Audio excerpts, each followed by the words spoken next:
तो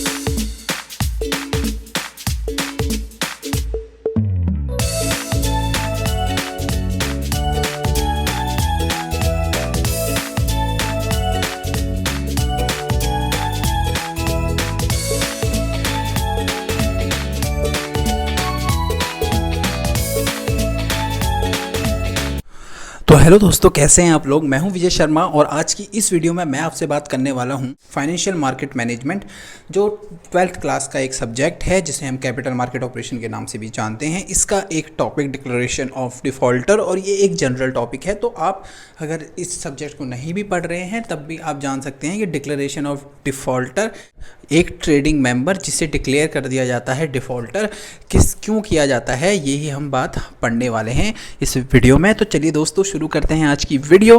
वीडियो पे चलने से पहले मैं आपको बोलना चाहूँगा कि आप हमारे चैनल को सब्सक्राइब ज़रूर करें, बेल आइकन को ज़रूर दबाएं ताकि आपको हर वीडियो की नोटिफिकेशन मिलती रहे। दोस्तों, हमारी वीडियोस को लाइक भी करना है, वीडियोस पे कमेंट भी करना है, वीडियोस को शेयर भी करना है ताकि हम एक पॉजिटिव मोटिवेशन लेके आगे बढ़ते रहें। और दोस्तों, अगर आपको नोट्स या फिर और अदर डिटेल्स आपको चाहिए तो आप लॉगिन कर सकते हैं हमारी वेबसाइट www.yourfinanceteacher.com पर। ये एक हमारी ऑफिशियल वेबसाइट है। यहाँ पर आपको हमारी सारी वीडियोज़ मिल जाएंगी, हमारे सारे टॉपिक्स की वीडियो जैसे क्विक लर्निंग, ये सारे कैटेगरीज़ के साथ हमारी रिसेंट वीडियोस और हमारी बेस्ट वीडियोस भी आपको यहाँ पर मिल जाएंगी कैटेगरीज़ के हिसाब से। तो चलिए दोस्तों, शुरू करते हैं आज की video.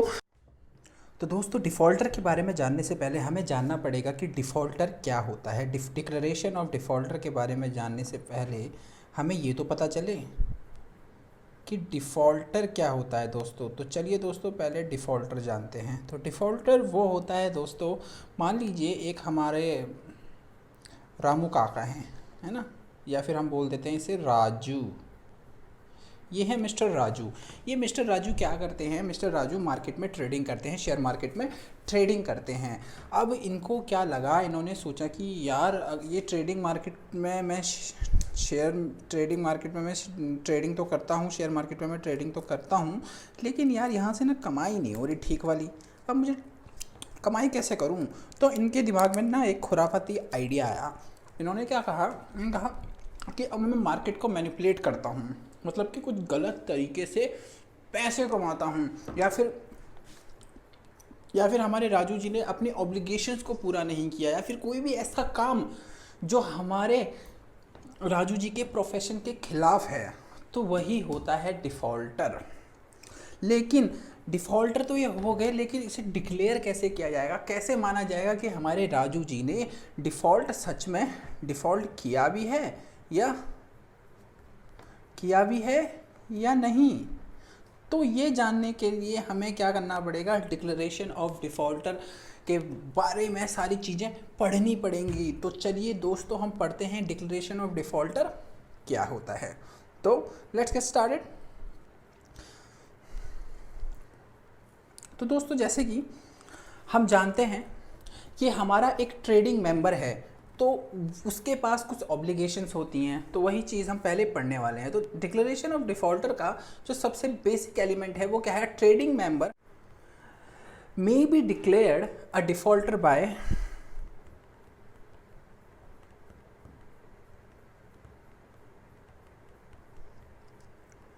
Direction, circular and notification. इन तीनों में से कोई भी चीज़ से उसे डिफ़ॉल्टर डिक्लेयर किया जा सकता है। एक ट्रेडिंग मेंबर को इन तीनों में से कोई भी चीज़ से डिक्लेयर करा जा सकता है एक defaulter of the relevant authority of trading segment. A trading member may be declared a defaulter by direction, circulation, notification of the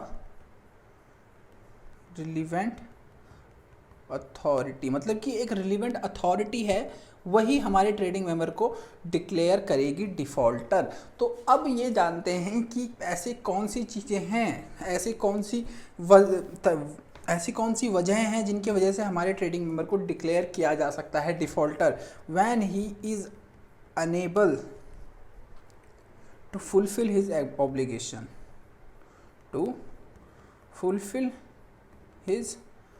obligation, जब हमारा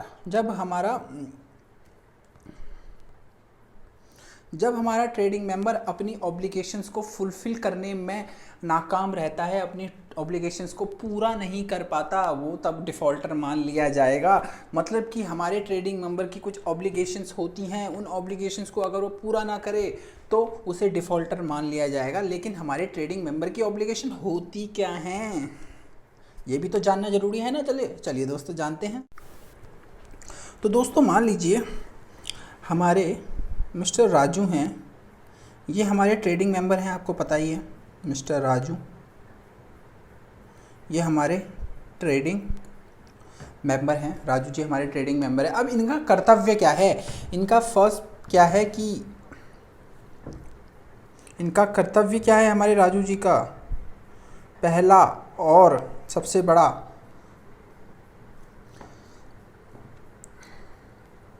protect the interest of his customer. मतलब कि अगर उनके पास कोई कस्टमर है, उनके पास कोई इन्वेस्टर है, तो उस इन्वेस्टर के जानकारी या फिर इन्वेस्टर के पैसे को सही जगह लगाना, उनसे सही तरीके से डील करना, उनके पैसे को सही तरीके से लगाना या फिर उनके पैसे के सही तरीके से डील करना, उन्हें सही रास्ता बताना, उनसे सही अमाउंट पे कमीशन चार्ज करना ही हमारे ट्रेडिंग मेंबर का सबसे बड़ा कर्तव्य है। अगर ये ऑब्लिगेशन हमारा ट्रेडिंग मेंबर करने में नाकाम हो जाता है तो दोस्तों हम उसे फर्स्ट केस में he is unable to fulfil his obligation वाले केस में डिफ़ॉल्टर घोषित कर देंगे। तो दोस्तों दूसरे पे बढ़ते हैं। हमारा दूसरा केस क्या है, व्हेन ही एडमिट्स या फिर disclose his inability to perform his obligation duties या फिर लाइबिलिटीज़, हम तब भी उसे मान लेंगे, हम तब भी उसे डिफ़ॉल्टर मान लेंगे जब वो खुद आके बताए या फिर खुद आके एडमिट करे कि हाँ मैं डिफ़ॉल्टर हूँ, मैंने ये अपनी ऑब्लिगेशन पूरी नहीं की है, तब भी हम उसे मान लेंगे कि हाँ भाई। अगर एक बात मानो, अब हमारे राजू जी हैं, अभी हमने पढ़ा था राजू जी के बारे में, है ना, हमारे राजू जी हैं। अब हमारे राजू जी खुद आके बोलते हैं कि यार नहीं यार मेरे को ना, मैं डिफ़ॉल्टर हूँ। तो अब क्या, अब जब वो खुद आगे बोल रहा है, सारी चीज़ें बता रहा है कि मैं अपना काम करने में असमर्थ हूँ, अपना काम नहीं कर पाया, तो हम क्या मानेंगे। अब राजू जी बोलते हैं कि यार एक बंदा था, मैंने उसकी अपनी ऑब्लिगेशन, उसके खिलाफ अपनी ऑब्लिगेशन पूरी नहीं की, अपनी ड्यूटीज़ पूरी नहीं की, तो अब हम इसको क्या मानेंगे भाई, खुद आके बता रहे हैं, तो हम इसको क्या डिक्लेयर कर देंगे, हम इसे कर देंगे डिक्लेयर डिफ़ॉल्टर, हम इसे डिक्लेयर कर देंगे डिफ़ॉल्टर। तो ये भी एक रीज़न हो सकता है किसी ट्रेडिंग मेंबर को डिफ़ॉल्टर डिक्लेयर करने का, जब वो खुद मानता है कि हाँ मैं अपनी ड्यूटीज़ को, अपने ऑब्लिगेशन को पूरा करने में समर्थ नहीं रहा, तब भी हम उसे मान लेंगे। अब उसके बाद एट द थर्ड नंबर आता है, he fails or is unable to pay within the specified time the damages and the money difference due to closing out effected against him under the bylaw rules and regulation। या फिर मैं इसको बिल्कुल simple भाषा में समझाऊं आपको,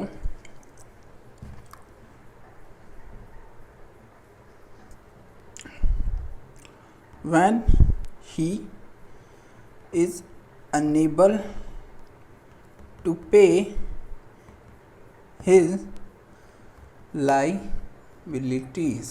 ख़त्म कहानी। इसको हम छोटे से में ले लेंगे क्योंकि ये लंबा घुमा रखा है, लेकिन मतलब यही है, लाइबिलिटीज़। जब हमारा ट्रेडिंग मेंबर अपनी लाइबिलिटीज़ को पूरा करने में असमर्थ होता है, अपने लाइबिलिटीज़ को पूरा करने में असमर्थ होता है, अपनी लाइबिलिटीज़ पूरी नहीं कर पाता, तब भी हम उसे डिफ़ॉल्टर मान लेते हैं। अब मान लीजिए ये हमारे राजू जी ट्रेडिंग मेंबर हैं, ये हमारे काजू जी हैं। देखो नाम मुझे याद नहीं आ रहा तो मैंने इसलिए काजू बोल दिया, डोंट टेक इट सीरियसली। तो ये हमारे काजू जी हैं, ये क्या है, इन्वेस्टर हैं। ये इन्वेस्टर हैं, इन्होंने पैसा लगाया है और इन्होंने कहा है राजू जी को कि भाई मुझे लगाने हैं 10 लाख रुपए, मुझे लगाने हैं 10 लाख रुपए। कहाँ पर? राजू जी के बोला कि मुझे मार्केट में 10 लाख रुपए लगाने हैं। अब क्या हुआ कि हमारा जो राजू जी हैं, जो ट्रेडिंग मेंबर हैं, जो स्टॉक ब्रोकर हैं, उन्होंने क्या कहा, उन्होंने कहा ठीक है सर मैं लगा दूंगा आपका पैसा। लेकिन क्या हुआ कि कुछ ऐसी स्थिति आई कि राजू जी अपने काम को पूरा करने में असमर्थ रहे, या फिर कुछ अमाउंट डिफरेंस आ गया, कुछ इस तरीके से हो गया कि राजू जी ने घपलेबाजी कर ली। तो अब इन्हें डिफ़ॉल्टर घोषित कर दिया जाएगा जैसे ही हमारे काजू जी कंप्लेंट रजिस्टर कर देंगे इनके खिलाफ। तो इन्हें क्या कर दिया जाएगा, इन्हें कर दिया जाएगा डिक्लेरेशन ऑफ डिफ़ॉल्टर। तो इन्हें डिफ़ॉल्टर मान लिया जाएगा उस केस में दोस्तों। तो होपफुली आपको ये भी समझ आया होगा। उसके बाद दोस्तों अगला जो है, he fails to pay any sum of due to exchange और submit to deliver exchange on the due date. देखिए उसके बाद आता है, अगर when he is unable to pay his membership fees and other fees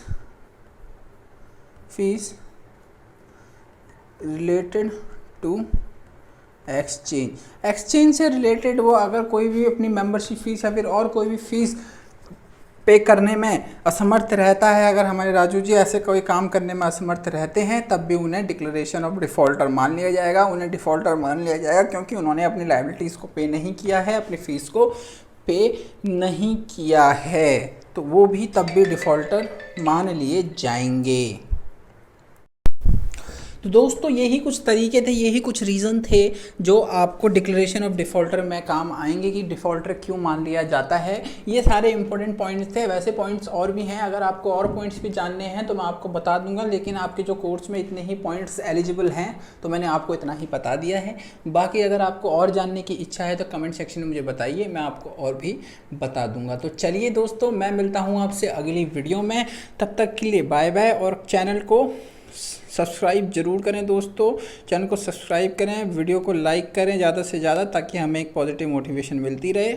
और हमारी वेबसाइट www.yourfinanceteacher.com को आपको लॉगिन करना है और इस पे जाके आपको हमारी सारी वीडियोस को देखना है, जैसे कि यहाँ पर आप देख सकते हैं, ताकि हम आपसे कनेक्टेड हमेशा रहें। और वीडियो को लाइक कीजिए दोस्तों, वीडियो को शेयर कीजिए, चैनल को सब्सक्राइब कीजिए और घंटे को दबा दीजिए ताकि आपको सारी नोटिफिकेशन मिलती रहें दोस्तों। तो चलिए मैं मिलता हूँ आपसे अगली वीडियो में। बाय बाय, नमस्ते।